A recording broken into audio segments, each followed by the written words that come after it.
स्वागत है आप सभी का बेबी पॉडकास्ट में। यहाँ पर हम बहुत ही महत्वपूर्ण विषय के बारे में बात करते हैं। मम्मी पापा के जाने के बाद हम डिस्कस नहीं करेंगे तो कौन करेगा, क्योंकि बच्चे ही देश का भविष्य होते हैं। तो आज मेरे साथ विराजमान है एक खास मेहमान, मेरे घर में सबसे अजीब दिखने वाला, रात भर भो भो करने वाला, चार टांगों वाला, घर से बाहर जाकर सूसू पोटी करने वाला, हमेशा कुछ टेस्टी खाने की सोच रखने वाला। चलो, स्वागत है हमारे घर में सबसे अजीब दिखने वाले प्राणी का इस पॉडकास्ट में। भौं भौं।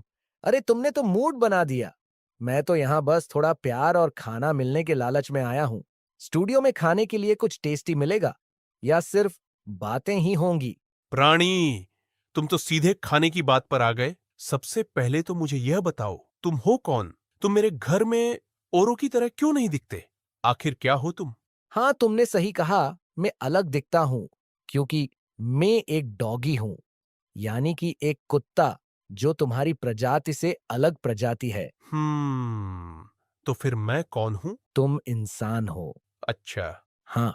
कुत्ते जी, सामने जो तुम्हारे जैसा दिखने वाला मेरा फेवरेट टॉमी है, क्या वो तुम्हारा दोस्त है? कुत्ते जी, मतलब कि हमारा कुत्ता कुत्ता और पड़ोसी का कुत्ता टॉमी। मैं जा रहा हूँ। अरे अरे, रुको रुको। क्या? मेरी मम्मी मुझे प्यार से गोलू बुलाती है। मैं भी तुम्हें प्यार से गोलू बुलाऊंगा। अब बताओ। तुमने तो दिल जीत लिया। क्योंकि अभी मैं एक बच्चा हूं, भेदभाव करना मेरी फितरत में ही नहीं है। अरे, क्या बात है? ऐसे ही चलता रहा तो पॉडकास्ट बहुत लंबा हो जाएगा और तब तक मम्मी पापा आ जाएंगे। सही कहा। सबसे पहले शुरुआत आसान रखते हुए तुम्हारे बारे में जानते हैं। तो बताओ गोलू, डॉगी होने का सबसे अच्छा पहलू क्या है? अपने दिल की बात आज बता ही डालो। अरे ढेर सारी चीजें। पेट पर वो प्यारी सी थपकी जो सारी टेंशन भुला दे। और हाँ, कहीं भी सो जाने की आजादी। सोफा हो, फर्श हो या पड़ोसी का जूता। पर सही बात बोलूं, हाँ हाँ, बोलो। ना जूते पहनने की टेंशन, ना मौजे, बस पंजे। यही है जिंदगी की असली मस्ती। सचमुच, जूते तो बेकार की मुसीबत है। पर गोलू, अगर सीरियस होकर बात करे तो मैं अक्सर देखता हूं कि तुम डॉगी हमेशा पूंछ हिलाते हो, गेंद के पीछे भागते हो, जैसे जिंदगी एकदम मजेदार है। हमेशा ऐसा ही होता है या कुछ और भी है? लगता है अब बात थोड़ी सीरियस होने वाली है। कुत्ते की जिंदगी उतनी आसान नहीं जितनी दिखती है। हम में से अधिकतर बिना घर के भटकते हैं। पेट में भूख, रोटी के लिए तरसते हैं, गाड़ियों से डरते हैं। सर्दी की रातें, बदन ठिठुरता है। गर्मी, प्यास से हलक सूख जाता है। जब भूख की वजह से किसी के घर में घुसते हैं, तो कोई डंडा मारता है, कोई लात। जो कष्ट है, वह बताकर बयान नहीं कर सकता। ऐसा क्यों? पर मैंने भी देखा है, जब मैं अपने माता पिता के साथ बाहर जाता हूं तो कई तो बाहर सड़कों पर घूम रहे हैं और तुम हमारे साथ एसी गाड़ी में। तुम्हें इतनी सुविधा क्यों दी जा रही है? तो तुम क्या चाहते हो? मैं भी सड़कों पर घूमूं? मुझे तुम्हारी मंशा पर शक है। अरे नहीं मेरे यार, तुम तो जानते हो मैं एक बच्चा हूं। भेदभाव, राग द्वेष तो हम में अभी आ ही नहीं सकता। बच्चे मन के सच्चे। हाँ, बिल्कुल सही। चलो अब सीरियस बात पर आते हैं। गोलू, यह सब लेना देना हमारे पिछले संस्कारों से होता है। अगर अच्छे संस्कार, मतलब कि अच्छे कर्म किए थे पिछले जन्म में, तो अगला जन्म सुखमयी होता है, वरना बहुत कष्ट उठाना पड़ता है। और यह कर्म हमें तब करने होते हैं जब हम मनुष्य जन्म में होते हैं। चलो, ये बात तो ठीक है कि अच्छे कर्म करने से अगला जन्म सुखमयी होता है, जैसा कि तुम्हारा है, पर तुम्हारे दोस्तों का नहीं। पर मैं एक बात को लेकर कंफ्यूज हूं किस बात पर? कि तुम भी पिछले जन्म में इंसान थे और तुमने अच्छे कर्म भी किए, ऐसा ही है ना? हाँ। तो उन कर्मों के कारण जीवन तो सुखमयी मिला, सभी सुविधा मिली, पर मिली सब कुत्ते के शरीर में। ऐसा क्यों? ये तो ईश्वर का भेदभाव है। ईश्वर कभी भेदभाव नहीं करता। जो कोई जैसी करनी करता है, वैसा ही फल देता है। तो कुत्ते का शरीर ही क्यों, इंसान का क्यों नहीं? अच्छा सवाल है गोलू। यह नतीजा है शास्त्रों के विपरीत साधना का, बिना गुरु के भक्ति करने का। और अगर गुरु धारण भी किया, तो नकली गुरु कर लिया। शास्त्रों में यानी कि हमारे पवित्र सदग्रंथ में बताई गई भक्ति विधि के विरुद्ध कार्य करने से ऐसा फल भोगना पड़ता है। ये तो बहुत चिंता में डालने वाली बात है। मनुष्य जीवन इतना अनमोल हो सकता है, मैंने सोचा नहीं था। पर यह बताओ, तुमने शास्त्र विरुद्ध साधना क्यों करी? क्या तुम्हें तुम्हारे पिछले जन्म में कोई सच्चा गुरु नहीं मिला? मिला था, फिर ऐसा क्यों? मैंने मानी नहीं, एक नहीं सुनी। क्या? ऐसा क्यों किया तुमने? मैं सिर्फ वही सही मानता था जो आम समाज में नकली गुरुओं द्वारा प्रचलित था। मुझे विस्तार से बताओ सब। मैं अपने पिछले जन्म में एक अच्छा सुखमय जीवन बिता रहा था। तब मैंने सपने में भी नहीं सोचा था मेरे साथ यह बनेगी जो आज बन रही है। मैं यह मानता था कि मेरे साथ जो भी अच्छा हो रहा है वह मेरी साधना के कारण हो रहा है, जबकि वह नकली थी, गलत थी।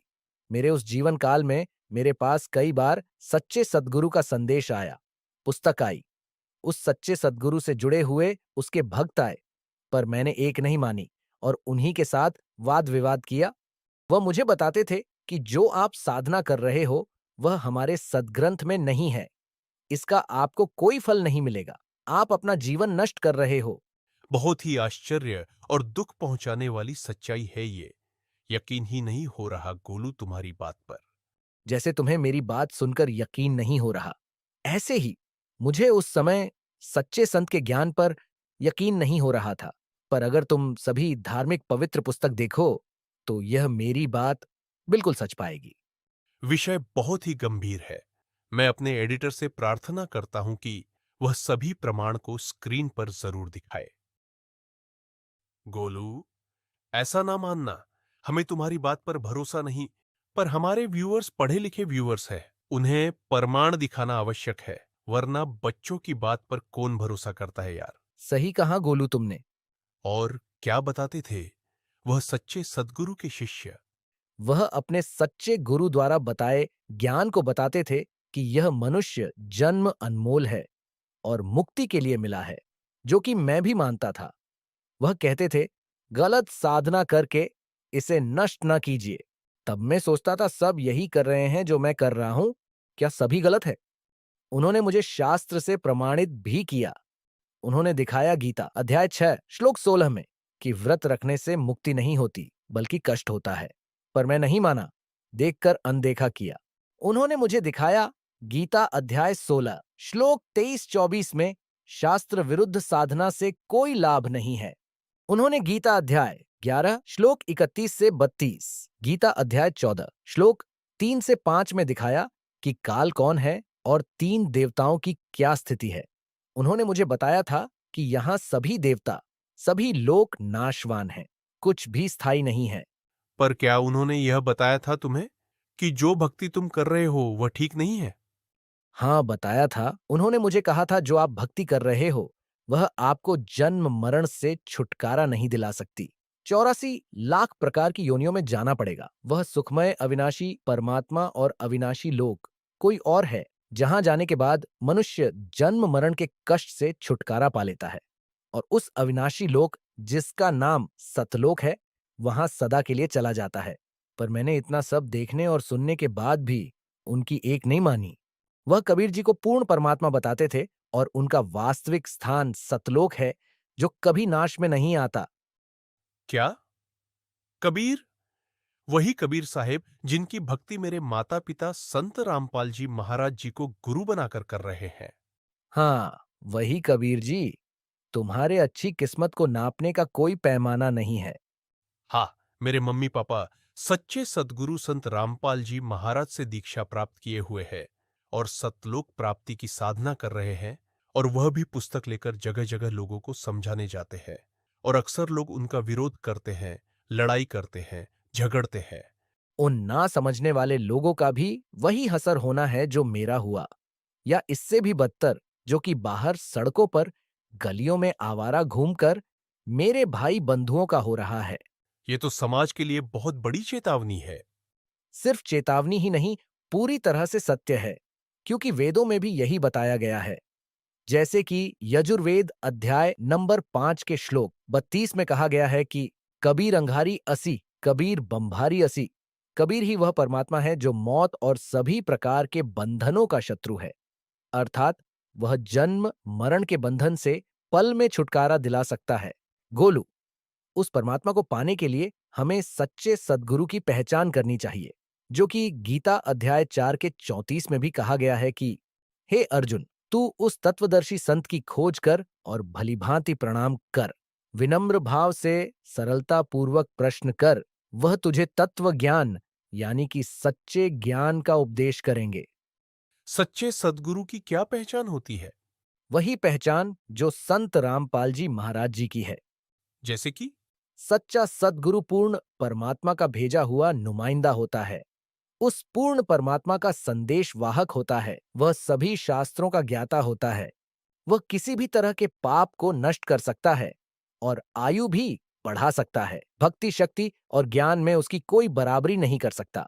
उस सच्चे सद्गुरु में और भगवान में कोई अंतर नहीं जानो। वह संपूर्ण धर्मों की वास्तविक सच्चाई निकालकर दुनिया के आगे रख देता है और इसी बात का समर्थन हमारी गीता जी भी करती है। गीता अध्याय 18 का श्लोक 62 में कहा गया है कि उस परमेश्वर की शरण में जा जिसकी कृपा से तू परम शांति और सनातन परम धाम को प्राप्त होगा, यानी कि जन्म और मृत्यु के कष्ट से छुटकारा पालेगा।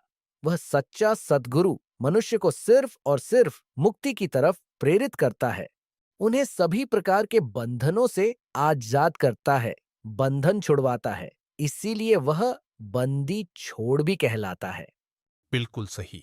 मैंने देखा है कि संत रामपाल जी महाराज अपने सत्संग में हमेशा इस बात पर जोर देते हैं कि कबीर, मानुष जन्म दुर्लभ है, मिले न बारंबार, तरवर से पत्ता टूट गिरे, बहुर न लगता डार। आज तुम्हारी स्थिति से भी यह बात स्पष्ट दिख रही है और अब मैं यह चाहता हूं कि तुम हमारे व्यूअर्स को संदेश दो इस बेबी पॉडकास्ट के माध्यम से।